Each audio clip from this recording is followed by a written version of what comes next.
Saudara, PMX ni bukan orang yang bodoh, tuan-tuan. Dia adalah seorang yang cerdik dan dia belajar melalui kesilapan pemimpin-pemimpin terdahulu. Apabila Muhyiddin membuat langkah Sheraton dan akhirnya menubuh kerajaan bersama dengan UMNO, kenapa saudara Muhyiddin akhirnya disingkirkan daripada kursi Perdana Menteri?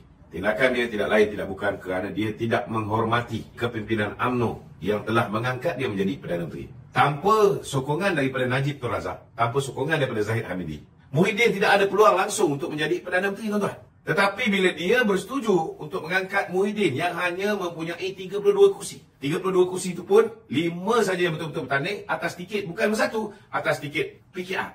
Kita ada 42, kita still bagi dia untuk menjadi Perdana Menteri. Apa dia buat, tuan-tuan? Pertama sekali, dia tidak pun melantik Datuk Seri Zahid sebagai timbalan Perdana Menteri. Kursi Perdana Menteri yang sepatutnya milik orang yang majoriti dalam sebuah kerajaan, kita berikan kepada beliau. Tetapi akhirnya kita lihat dia nak bagi kita jadi timbalan Perdana Menteri pun dia tak bagi. Dia bagi Ismail Sabri menjadi timbalan Perdana Menteri bila kala dia dah nak jatuh, nak tumbang, baru dia bagi. Ini kesilapan paling besar Muhyiddin Yassin. Perjanjian tentang kursi. Datuk Seri Zahid menamakan calon-calon yang patut menjadi menteri, tapi yang diangkat menjadi menteri yang datang daripada list Datuk Zahid. Pertama, Anwar Musa. Kedua, Syamsul Anwar Nasara. Ketiga, Ismail Sabri. Keempat, Noraini Ahmad. Tetapi yang lain, menteri-menteri lain, Adham Baba, tidak ada dalam list Datuk Seri Zahid. Halimah Siddiq tidak ada dalam list Datuk Seri Zahid. Khairi Jamaluddin tidak ada list Datuk Zahid. Hishamuddin Tun Husin yang tidak memegang jawatan apa pun di peringkat pusat, tak ada dalam list Datuk Zahid. Dan ramai lagi, tuan-tuan. Termasuklah timbalan-timbalan menteri yang rata-ratanya merupakan kem Hishamuddin Tun Husin. Ini kesilapan besar yang menyebabkan kerajaan Muhyiddin tidak stabil. Saya nak beritahu, Datuk Seri Anwar belajar melalui kesilapan Muhyiddin ini.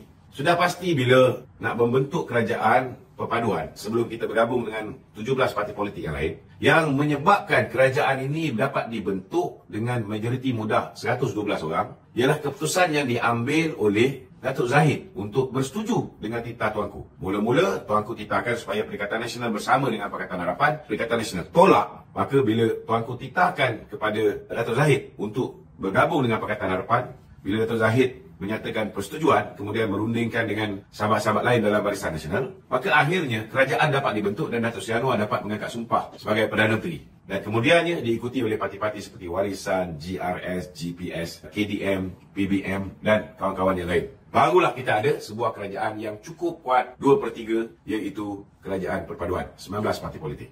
Jadi bagi saya, kalau nak kata Datuk Zahid kerana dia ada 47 pertuduhan. Datuk Seri Anwar adalah orang yang cukup berpengalaman, yang tahu di bawah pentadbiran Mahathir Mohamad bagaimana Mahathir boleh frame beliau sehingga beliau berhadapan dengan tuduhan yang bermotifkan politik dan akhirnya ke penjara Sungai Buloh. Jadi kalau orang yang sama Mahathir Mohamad boleh frame Datuk Seri Anwar, menyebabkan Datuk Seri Anwar akhirnya ke penjara, tidak mustahil juga Datuk Seri Zahid Hamidi juga berhadapan dengan pendakwaan terpilih yang dilakukan oleh manusia yang sama, iaitu Mahathir, dan diteruskan oleh Muhyiddin Yassin. Jadi ini kita kena faham. Setidak-tidaknya tidak berlaku apa yang berlaku zaman Mahathir, di mana orang yang dah ada kesnya digugurkan terus. Datuk Seri Anwar tak buat benda tu sebab dia juga belajar melalui kesilapan Tun Dr. Mahathir. Dia benarkan Datuk Zahid meneruskan kes mahkamah ni.